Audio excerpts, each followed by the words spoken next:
president. Look, Fawaz, briefly, you are the author of The Great Betrayal, The Struggle for Freedom and Democracy in the Middle East. I would urge our viewers to read that book. It's extremely well written. If you were writing the updated chapter for that today, what would it say?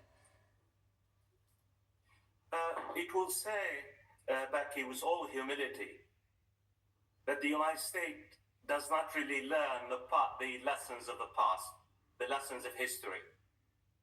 That the United States doubles down on the blunders of historical mistakes.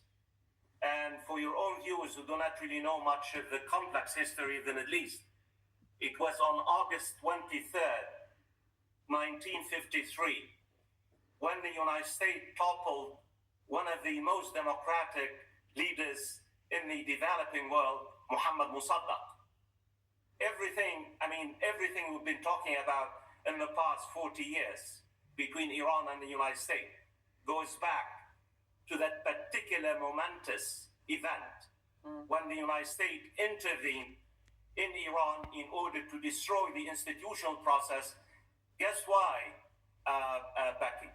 Because Muhammad Mossadegh nationalized Iran's oil industry in 1950, and even though he was very fond and very much into American politics and American institutionalism, American leaders decided that oil was more important than democracy in Iran. And here we are back again, Becky.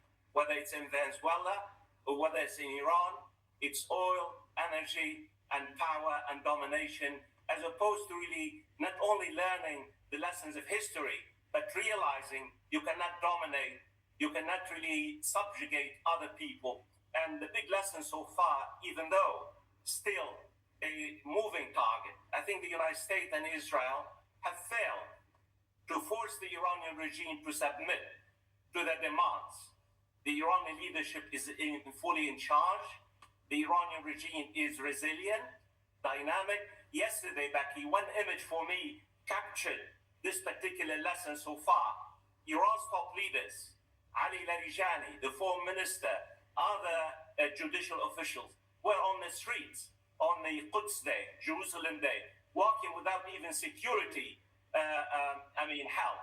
And this tells you a great deal that they were not in their bunkers, that this war probably will go for a long time, because not only the Iranian regime is resilient and in charge, I think President Trump is improvising and making it on the go. There is no strategy. There is no viable strategy. Shifting tactics continuously.